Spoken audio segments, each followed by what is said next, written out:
وای 300 افغانان په ایران کې وژل شوي دي، شهیدان شوي دي د ایران له لوري او اسلامي امارت پیغلی دی. صحیح. اول خو یو دقیقې دپاره دا خبره ومنو، نو ته ماته د دې جسدونه راوښیه، یوه ویډیو یې راوښیه، یو 2-3 عکسونه یې راوښیه، د دې کورنۍ خو به څوک خو به لري، هغوی یې راوښیه، چا سره مرکه وکړه، یوه موثقه سرچینه راوښیه چې هغو نشر کړي وي. خو یوې داسې رسنۍ په ایران کې نشر کړي دي لکه دلته چې ډیوه راډیو نشر کړي، ولیکه چې په د افغانستان په سرخار کې 2 حیوانات سرخکر پخکر دي، یو کس ورته ګوري، نو خامخا به حیوانات سرخکر پخکر کیږي. او بل زاویه نیوز نشر کړي دي. زاویه نیوز کومه څوک ورته ناست خبرې، حمدالله محب ورته ناست ده، د امنیت شورا رئیس چې و، مشر چې و، هغه په ګیمونو کې چې ښوونځی مکتب یې ویلی دی، تخصص او ماسترام نشو ورته ویلی، هغه جمهوریت چې دوی ورته ړنګ که، نو هغه زاویه نیوز چلوي، همداسې انټرنیشنل څوک چلوي، خو دغه کیمپونو نه تشنابونو نه ورغلي دي خلک، نو دغه نشر که. نو دا خبره موږ کولی شو چې امارت رښتیا هم وځنډوله، دا خبره وضاحت یې وځنډو، موږ هم انتقاد ورباندې وکړو، او د دې تاوان دا دی چې دلته خلکو 50 افغانۍ 50 امبۍ انټرنیټ ته ورجمع کړي وي، هغه دروغ پکې ولولي، افواهات پکې ولولي، خو تر رښتیا را رسېدو هغه امبۍ پکې ختم شي، بیا دوی ولګي د کلي په دوکانونو کې، په حجرو کې، په جوماتونو کلي کې، نو هغه افواهات خپروي، وایي رښتیا چې را رسېږي دروغ به کلي ړنګ کړي وي. نو موږ ځکه په امارت باندې د انتقاد پوسټ پې وکړو چې دومره سستي نه وي په کار، دغه د 21مې پیړۍ د مطبوعاتو د انفجار پیړۍ کې. دا دی په دا. بل کیمي په افغانستان کې د ایران سفیر چې دی کاظمي،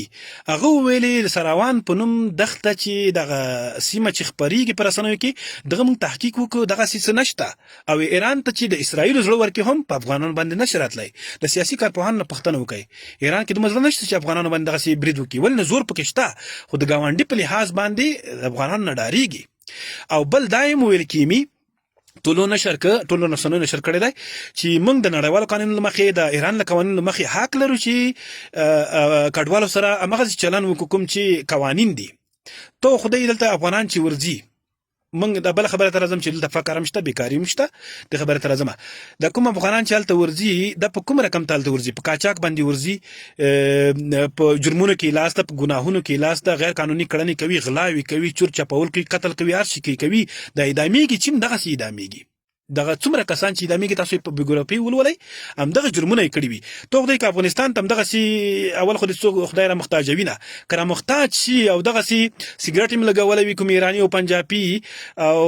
سړک باندې تېرېږي را تېرېږي هم، پیسې هم جګوي، پکول هم را ټیټ کړی وي، تو خدای افغانان به د اوږو باندې پې سپاره نه شي، ولاکه بیخي عارضه پې وکړي. دلته امریکایان راغلي وو، اشغال، غټ غټې باډۍ وې، امپورې ورسره وې، جنایتونه یې وکړل، 3000 جنازې ورولېږلې امریکا ته. هلته یو لوی پارک دی، دا ادیره ده، خو موږ پارک ورته وایو، د امارت په لاس جوړ شوی دی. صحیح. دلته دا رقم ته دی. نو افغانان هم هلته صحیح ده، ظلمونه هم شوي دي، ویډیوګانې هم شوي دي، خو دا افواهات دي. هلته دغه افغانان چې دي د پردي ملک سره نه دي بلد، او دا قاچاق چې دی دا عام دی، خو دا په نوره نړۍ کې هم شته. تا نه ګورې چې هندوستان هغه فلم په جوړ کړو په عربو باندې، خو دا معنا چې هندوان هم عربو ته ځي، بنګلادیشیان او داسې نور هېوادونه. په 2019 کې دا نن خبره نه ده، په 2019 کې موږ سلام وطندار کې د انساني قاچاق په اړه باندې ورکشاپ درلود، زه ورسره خبریال وم. 2019 کې 60,000 افغانان ترکیې ته په قاچاق باندې تللي وو، په هغه مړه ډیموکراسۍ کې یا په خېټوره ډیموکراسۍ کې تللي وو. د دې 2 عکسونه پیدا کړي دي د دې پیښې، همارنګ بلوچ چې نشر کړي څو ورځې مخکې، دا زاویه نیوز او نور راخیستي دي، دا یې نشر کړي دي، او دا خلکو اوس خو فیسبوک په ګوګل کې یو پروګرام دی، پلی سټور کې انسټال یې کوي چې عکس ورواچي و ویډیو تاریخ درته راوړي، دا کله نشر شوی دی. هغه په بلوچستان کې په د قانونو د اسکرو قانونو کې چې افغانان شهیدان شوي وو، هغه همارنګ بلوچ نشر کړي وو، هغه یې راخیستي وو، په ایران باندې ورتړلي وو، یعنې بل هېڅ ثبوت نه لري د دپاره. نو خبره هم دا کوله چې په قاچاق باندې 2019 کې 60,000 افغانان ترکیې ته په قاچاق ځي، دغسې ډېر هېوادونه ځي. دا دی. دا بله خبره ده چې د دې هڅه چا وکړله، دا پیل چا کړله، دا گیم چا شروع کړی و پرون راهیسې، دا ولې شروع کړی و؟ علت یې شی و د خیبر ناکامې جرګې لپاره یوه ناکامه هڅه وه، د خیبر جرګې د ناکامۍ پټولو لپاره یوه ناکامه هڅه وه، او اول منظور پښتین پوسټ په وکړو، او هغه منظور پښتین چې جمهوریت کې به د امریکا بمبار نه غانده، د پښتنو طالبانو برید به یې غانده، یارو دا موږ پیژنو په 2000 کې هغه محتسبه کوهستاني پرشته کوهستاني چې متعصبه وه د پښتنو سره سخت ضد لاره هغه چې ترور شوله منظور پښتون په فارسي ژبه باندې خواشیني پې څرګنده کړه اما په همدغه ورځو کې په هلمند کې په بمبار کې او یا پښتانه شهیدان شول منظور پښتون چوپ شو هغه منظور پښتون تخلص پښتون دی د پښتون ژغورنې غورځنګ دعوه لري هغه پیغلی شو خو نن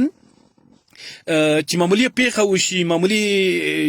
دلته یو څه شوي نه وي اول اخر دا ټول پیټ ایمان باندې لګیا بیا چې په یوه غږیږي وایي تاسو ولې پې غږیږئ ولې نه پې غږیږم زه خپل ځان دفاع حق لرم نو د دې جرګې د ناکامۍ د پټولو دپاره یوه ناکامه هڅه وه او هغه جرګه چې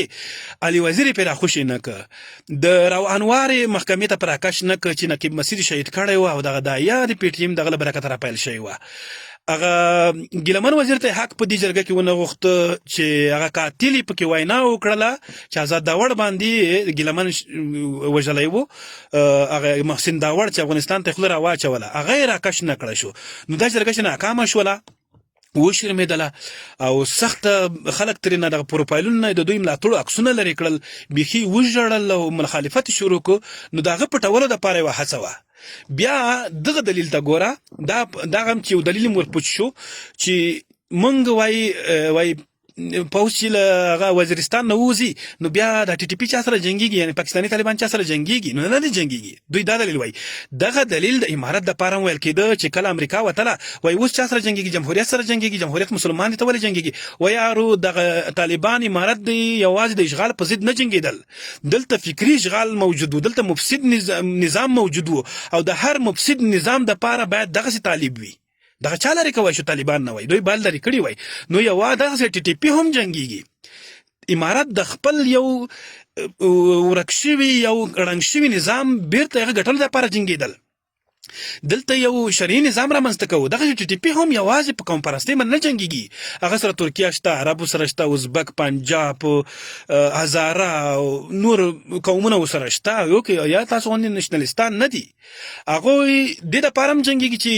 د دې سیمې نه جنګېږي او دا خپل ځای د تې نشي باسلی دلته ستاره غرای هم ګرم دی رسوخ هم زیات دی خانداني هم دي ته وځه نو دوی د پنجاب نیونې دپاره هر ځای کې هغلته هم جنګېږي خو دلته خو یو محکم شي اول به خپل دغه منافقین نه پیلوي دلته طالبان پښتنو سره نه جنګېدل امریکایانو سره چې ولاړو پښتانه ولې به نه جنګېدل هغوی هم داسې اول پښتنو سره هم جنګېږي سیکولرانو سره هم جنګېږي ستاسو غوندې ټامیانو سره هم جنګېږي او ستاسو دلته پرېکړه وکړله دغه د پښتنو دپاره چې پنجاب ته دې وویل چې روانوار دی په هغه کې پنجاب ژغورنې غورځنګ مشر وي په پنجاب کې موږ به ستاسو په ځای باندې د پولیسو په ځای باندې موږ اربکیان جنګوو دغه د شرم پټولو دپاره هم دغه د ایران کې چې کوم کسان را دي دغه فاجعه یې پټوله ښه دا یې پټوله نو د دې په خاطر باندې ټي ټي پي دې دپاره نه جنګېږي چې یوازې وزیرستان نه پوځ وځي هغه د امریکا د پاکستان نظام د وړل دپاره ته خو د پاکستان نظام د ساتلو دی ته پړنګونه نه خوشحالېږي دوه پاکستانه دي موږ اوس هم دفاع کوو د یو پاکستان چې ښه خلک دي موږ په روس وخت کې د انګریز وخت کې د طالبانو ړنګولو وخت کې د جمهوریت ړنګولو وخت کې د ټولو وختونو کې هلته ورمهاجر شوي ټول ساتلی دي یو عام دي یو جابر نظام د چې هر څوک ضد دي نو ټي ټي پي د دې په خاطر هم جنګېږي نو ته نشي کولی چې د خیبر هغه شرم چې ته اوس بیا وایي 15 روپکالدارې باندې پښتانه خرڅ کړل ښه په دې جرګه کې دا شرم پټولو دپاره هم ضرور وي چې دوی نور افواهات خپاره کړي هغه وروره په قبایلو کې لا برق نه دی تېر کړی دوی 15 روپۍ باندې لاینونه نه تېر کړي دوی 15 روپۍ کوي ورته دا لکه چا چې ښځه نه وي ته ورته وایي چې اولادونه دي خدای درکړي نو دغسې یو حساب دی نو د دې تاریخ دې شرم دپاره ته نشي کولی چې دغسې افواهاتو باندې دغه شرم پټ کړي ته اوس د پنجاب غلامي مخکې د امریکا وې طالبانو په ضد باندې جنګېدې اوس د